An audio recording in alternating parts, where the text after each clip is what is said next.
रमेश एक mechanic shop के पास काम कर रहा होता है, तभी अनामिका वहाँ पे आती है। अनामिका, तुम यहाँ पे क्यों आई?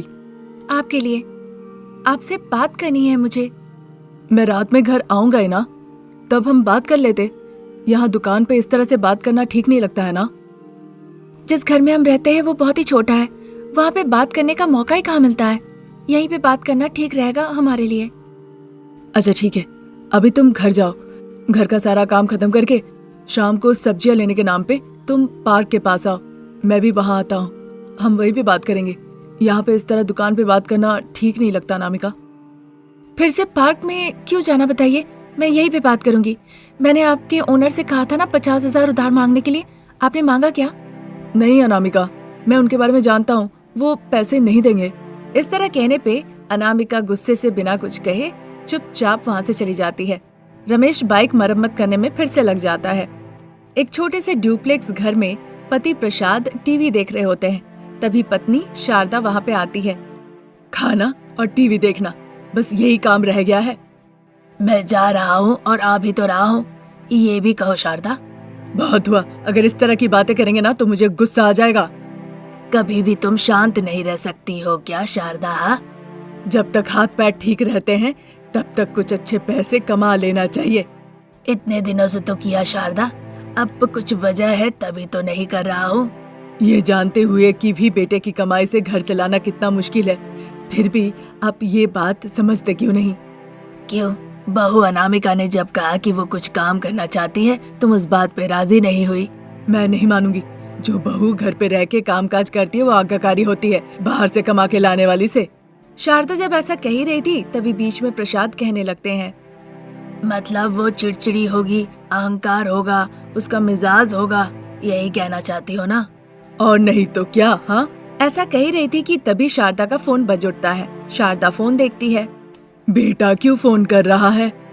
बात करो शारदा, बेटा क्यों फोन कर रहा है पता करो।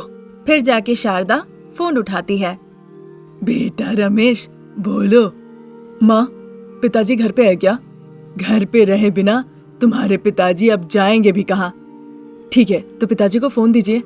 रुको, देती हूँ। इतना कहकर शारदा प्रसाद को अपना फोन दे देती है। प्रसाद फोन लेकर बाहर निकल आते हैं। वो दरवाजे के पास देखते हैं। पिताजी, आपको सास बहू ने कुछ कहा है क्या? अनामिका इस दुकान पे आई थी। बेटा रमेश, घर के खर्च से घर चलाना और बच्चों की पढ़ाई कराना मुश्किल हो गया है, इसीलिए तुम्हारी कमाई के साथ साथ बहू अनामिका भी चाह रही है कि वो कुछ व्यापार कर ले, इसीलिए शायद गई होगी। पर माँ तो बिल्कुल नहीं मानेगी पिताजी। अगर वो मान ली तो तुम्हारी माँ कैसे होगी? इस तरह बात हो ही रही थी कि तभी शारदा धीरे धीरे दरवाजे के पास आती है। वो आके खड़ी हो जाती है जैसे कि वो फोन पे बात कर रही हो, और आके प्रसाद को देखने लगती है। हम क्या बात कर रहे हैं सुनना है तुम्हारी माँ को, इसीलिए चोर की तरह वो दरवाजे के पास खड़ी है। तो अब से बात करने के लिए हमें छत पे जाना होगा बेटा। ऐसा कहते हुए फोन रख के वो शारदा के पास लौट आते हैं। उधर गरीब बहुरानी अनामिका अमीरों के बड़े से हॉल में खड़ी होकर चारों तरफ सिर्फ देखते ही रहती है। तभी उसकी सहेली अमृता आती है। अमृता को देखकर अनामिका बहुत खुश होती है। अनामिका, आके मुझे एक जोरों का थप्पड़ मारो। क्यों, ये सपना नहीं है अमृता, सच है। मैं तुम्हारे पास आई हूँ। तुम्हारा थप्पड़ खाए बिना लगता है मुझे ही कुछ समझ में नहीं आएगा। अच्छा ठीक है, एक दूसरे को मारने के बदले मैं जहाँ से आई थी वापस चली जाती हूँ, तब जाके तुम विश्वास करोगी कि ये सपना नहीं है, सच है। इस तरह कह के अनामिका हॉल से दरवाजे के पास चली जाती है। अमृता धीरे से मुस्कुराते हुए दरवाजे के पास खड़ी अनामिका के पास जाती है। चलो, बहुत पागलपंती हो गया, अब हम बैठ के बात करते हैं। इस तरह कहने के बाद अमृता अनामिका को साथ में लेके हॉल में जाके सोफे पे बैठती है। तो अब बताओ, तुम्हें क्या चाहिए? असल में मुझे 50,000 रुपए उधार चाहिए। अच्छा मजाक था, मैं तो पूछ रही थी चाय या कॉफी, इनमें से तुम क्या लेना पसंद करोगी? मुझे चाय कॉफी कुछ भी नहीं चाहिए अमृता, बस 50,000 रुपए चाहिए। अनु, तुम सीरियसली कह रही हो? हाँ, मैं तुमसे क्यों मजाक करूं भला। मुझे 50,000 रुपए चाहिए। इस सर्दी में लोग क्रिसमस मनाएंगे, Christmas tree, star, cakes, Christmas celebration के लिए इन सारी चीजों का बहुत डिमांड होगा। मैं स्टॉल लगाना चाहती हूँ। बहुत सारे दुकान लगे होंगे, लेकिन कस्टमर तुम्हारे पास क्यों आएंगे? मुझे एक बस छोटी सी तरकीब सूझी और उसी में कोशिश करनी है। तरकीब तो अच्छी है, 1 मिनट रुको, मैं सासू माँ से पूछ के आती हूँ। इस तरह कहकर बेडरूम में जहाँ उसकी सासू माँ अपर्णा देवी थी उनके पास जाती है। क्या हुआ बहू, क्या बात है? मेरी फ्रेंड अनामिका आई है, तो क्या मैं जाके हाथ धोने के लिए पानी दूं, हाथ पोंछने के लिए तौलिया दूं या खाना पका के उसे परोसूं? अरे माँ जी, वो बात नहीं है।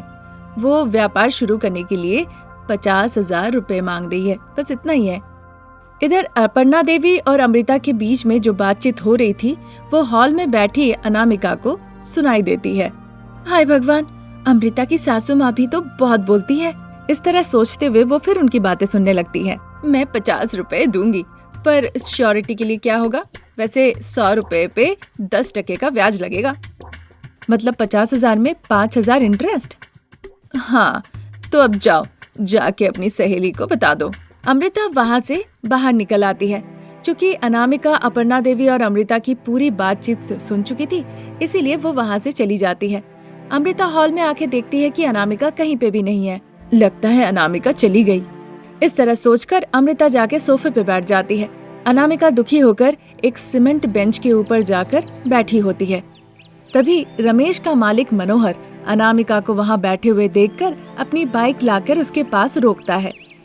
अनामिका, तुम यहाँ पे?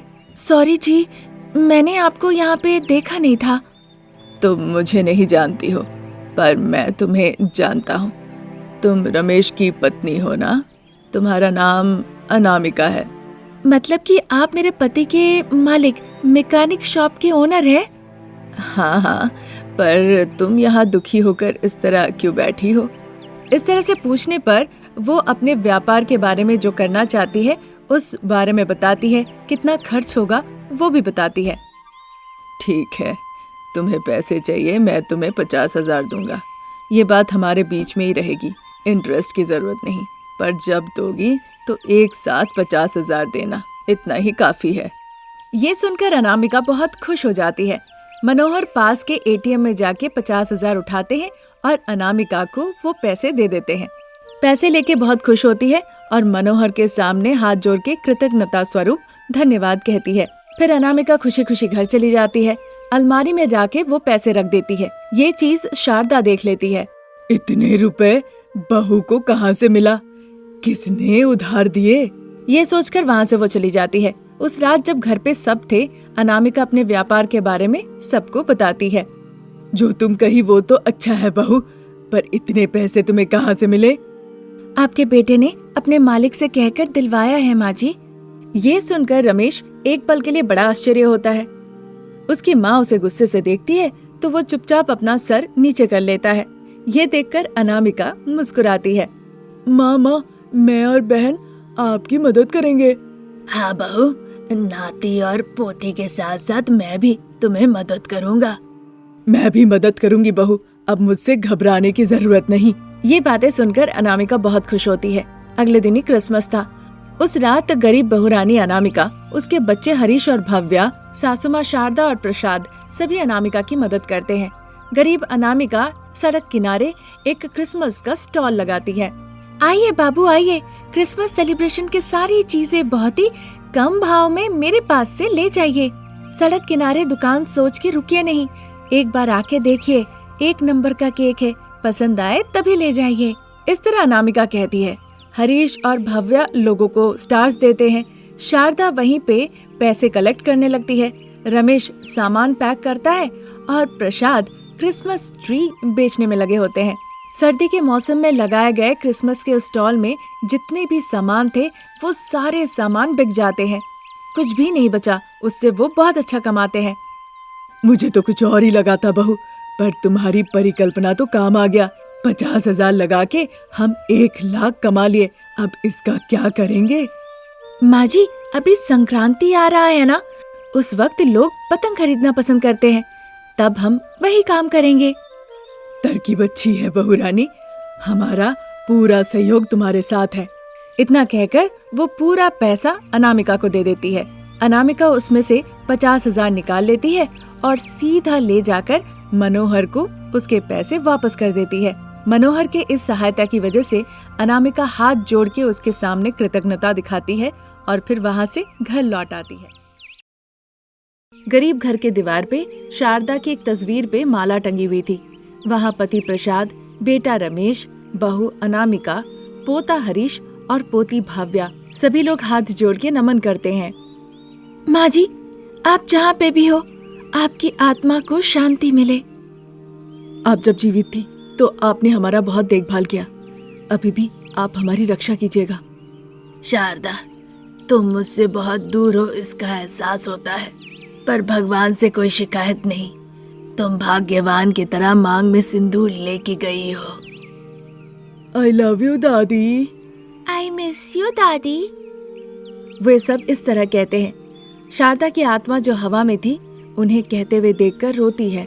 रमेश और अनामिका बच्चों को साथ लेकर दुखी मन से उधर से जा रहे होते हैं। उनके जान पहचान पार्वती के घर के सामने खड़े होकर वो बातचीत कर रहे होते हैं। उन्हें बातें करते हुए सुनकर पार्वती गेट खोल के बाहर आती है और उन्हें देखती है। घर में आने की जरूरत नहीं अनामिका, बाहर से ही पता चल गया था कि तुम अपने बच्चों को लेकर आई हो। मैं उनसे बात करूंगी ताकि तुम लोग बाहर ही रहो। इतना कहकर पार्वती अंदर चली जाती है। अनामिका और रमेश बहुत दुखी हो जाते हैं। वो बस चुपचाप अपने आंसू पोंछते हैं। पिताजी, मैं और बहन अंदर जाके तरुण के साथ खेले क्या? नहीं बेटा, पार्वती आंटी ने अभी तो कहा कि अंदर नहीं आ सकते हैं हम। माँ, दादी ने हमें अंदर आने से क्यों मना किया? वो बात नहीं है बेटा, दादी अभी घर की साफ सफाई कर रही है ना, इसीलिए उन्होंने कहा कि हमें बाहर रुकने के लिए। ऐसा क्या? जब भी हम आते हैं वो तो अंदर आने को कहती है, पर आज वो कह रही है कि तुम लोग घर पे नहीं बाहर ही रुको। मुझे कुछ समझ में नहीं आ रहा है। बेटा भाव्या, तुम कुछ देर चुप रहो, आंटी बाहर आ ही रही होगी। इस तरह कहने पे भाव्या चुप हो जाती है। तब तक पार्वती अंदर से बाहर निकल आती है। बेटा रमेश, मैंने तुम्हारे चाचा से बात की, उन्होंने कहा ये घर नहीं और ना ही जो घर खाली है वो तुम्हें देने। उन्होंने ना कह दिया, तुम बुरा मत मानना। नहीं आंटी, इसमें बुरा मानने वाली बात क्या है? इतना कहकर वो बच्चों को लेकर आगे बढ़ने लगता है। मुझे तो लगता है कोई भी हमें अब घर नहीं देने वाला। मुझे भी ऐसे ही लग रहा है अनामिका, पर कोई चारा भी तो नहीं है। वैसे कहावत है ना कि अगर ना मांगो तो माँ भी खाना नहीं देती है। पर पार्वती चाची तो सब जानती है, फिर भी वो ऐसा कर रही है। जब माँ जिंदा थी वो हमारे घर कई दफे आती थी, खाना खाती थी और हम उन्हें खाना खिलाते थे। वो आभार व्यक्त तो पार्वती चाची को करना चाहिए था, पर वो नहीं करेगी तो अब हम क्या करें? माँ जी के जाने के बाद से एक बार भी आके हमसे बात नहीं की। एक बार के लिए वो मिली नहीं। एक बार पूछ तो सकती थी कि बहू कैसी हो, बच्चों ने खाया कि नहीं। एक बार के लिए उनके मन में ये बात आई नहीं। माँ चल बसी, रिश्तेदार दूर रहते हैं, अब बस हम ही एक दूसरे के लिए बचे हैं। हमें घर बदलने की कोई जरूरत नहीं है, ना ही बाहर जाके किसी से पूछने की जरूरत है और ना ही किसी की बात सुनने की जरूरत है। कोई क्यों नहीं हमें घर दे रहा है? कम से कम पिताजी के दोस्त माधव चाचा तो हमें समझते हैं ना, वो अगर घर दे देते तो अच्छा रहता। इस ठंड में हम पेड़ के नीचे पूरी रात कैसे गुजारेंगे? इस तरह दुखी होकर बातचीत करते हुए रमेश और अनामिका बच्चों को लेके आगे बढ़ रहे होते हैं। फिर उसी गांव में रहने वाले माधव के घर के सामने प्रसाद जाते हैं। माधव उस वक्त पौधों पर पानी दे रहे थे। प्रसाद बाहर खड़े थे। माधव पौधों पर पानी देते हुए प्रसाद को देखते हैं। अरे माधव! इस तरह कहने पर माधव गेट की तरफ देखते हैं कि प्रसाद खड़े हुए हैं। अरे गेट के पास क्यों खड़े हो तुम? अंदर आओ, अंदर आओ। प्रसाद गेट खोलकर माधव के घर के अंदर आने लगते हैं। माधव पानी का पाइप छोड़ के प्रसाद का हाथ पकड़ के उसे खींचते हुए ले आते हैं और फिर बगीचे में ही चेयर पे दोनों बैठते हैं। सुजाता, प्रसाद आए हैं, चाय ले आना। सुजाता अंदर थी, उसे ये बात अंदर से सुनाई दी। हाँ, ला रही हूँ जी, इस तरह कहती है। बताओ प्रसाद, क्या काम पड़ गया यहाँ पे? वही तो बात बताने आया हूँ। हाँ हाँ, बताओ ना फिर। तुम्हें तो पता है ना, शारदा गुजर गई है और नियम के मुताबिक वहाँ नहीं रह सकते। वो घर हमें छोड़ना होगा। हाँ, वो बहुत अच्छी इंसान थी। जब मैं वहाँ पर आया था तो वो मुझे कॉफी पिलाई थी, पेट भर के बिरयानी खिलाई थी। बात चली रही थी तब तक सुजाता चाय लेके वहाँ पे आती है। नमस्ते भाई साहब। फिर वो प्रसाद को लाकर चाय देती है। अब तक तो चल रहा था, आगे पता नहीं। ऐसा कहते हुए वो चाय पीने लगते हैं। ये क्या, तुम एक ही चाय लेकर आई, मेरे लिए चाय नहीं लाई? आप एक बार अंदर आइएगा तो। इतना कहकर वो अंदर चली जाती है। माधव भी उसके पीछे पीछे जाता है। अंदर जाके किसी चीज की वो चर्चा करते हैं। प्रसाद को उनकी बातें सुनाई देती है। उनकी बातें सुन के दुखी होकर उनकी आंखें भर आती है। वो चाय छोड़ के धीरे धीरे चल के बाहर निकल आते हैं। इस तरह प्रसाद, रमेश, अनामिका पूरा गांव अपने जान पहचान वालों के घर घर में घूमते हैं। सभी ने अभी नहीं तभी नहीं बोल के टाल दिया। फिर शाम होने पे सभी लोग घर लौट आए। घर आके बच्चे प्रसाद के पास जाके बैठ जाते हैं। रमेश बिस्तर पे लेट जाता है। अनामिका खाना पकाने लगती है। थोड़ी देर बाद सभी लोग एक साथ बैठ के खाना खाते हैं। तब रात के 9 बज रहे थे। सर्दियों का मौसम था। बाहर बर्फबारी हो रही थी। हरीश और भव्या कंबल के अंदर घुस के बिस्तर पे जाके सो जाते हैं। घर के बाहर अंगीठी जलाते हैं। प्रसाद चेयर लेके वहाँ बैठे होते हैं। रमेश और अनामिका जाके बड़े बड़े पत्थरों के ऊपर बैठते हैं। सासू माँ गुजर गई है, इस बात को लेकर अनामिका और माँ के चले जाने से रमेश बहुत दुखी था। इस वक्त पत्नी के ना होने की वजह से प्रसाद भी बहुत उन्माद हो पड़े थे। थोड़ी देर के बाद, बेटा, इस गांव में ना ही कोई अपने घर में रहने देगा, ना ही भाड़े पे देगा। हम पड़ोस के गांव में जाए क्या? आपकी इच्छा पिताजी। माँ जब तक जीवित थी सभी के मन में प्यार था। माँ के जाने के साथ साथ सभी के मन से प्यार भी चला गया। ऐसा मत कहिए। माँ जी के जाने के बाद हम सब दुखी है। थोड़ी दूरियां आ गई है। लोगों को लग रहा है कि वो अगर हमें अपने घर में रहने दे या घर भाड़े पे दे तो उनका भी कुछ चला जाएगा।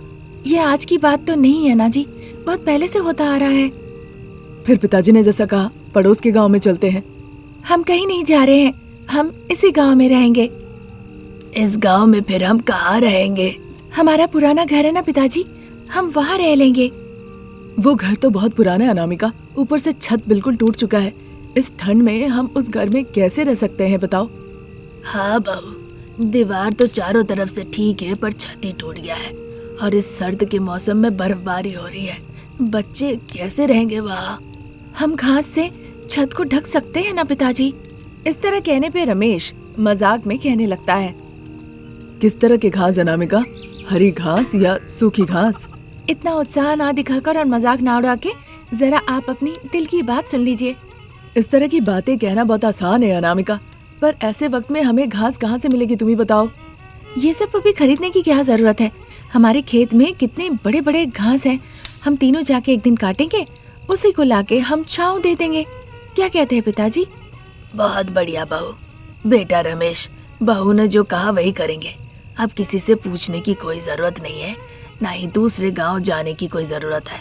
ठीक है पिताजी, जैसी आपकी मर्जी। इस तरह कह के वो घर पे जाके सो जाते हैं। अगले दिन सुबह सुबह बच्चों को स्कूल भेजने के बाद प्रसाद, रमेश, अनामिका तीनों खेत जाते हैं घास काटने के लिए। वो घास काटते हैं, उसके छोटे छोटे बंडल बनाते हैं और उन्हें लेकर वो घर लौट कर आते हैं। उन बंडल को वो बड़े ही सावधानी से नीचे रखते हैं। वो उस घर को देखते हैं। बहुत देख लिया आपने, चलिए। और पिताजी आप अंदर जाके आराम कीजिए। नहीं बहू, मुझसे जितना हो सके मैं मदद करूंगा। ठीक है पिताजी। इस तरह कहकर अनामिका वहाँ से चली जाती है। थोड़ी देर बाद वो एक सीढ़ी लेकर वहाँ पे आती है। अनामिका सीढ़ियों से ऊपर चढ़ने लगती है। अजी वो हरी हरी घास दीजिए तो।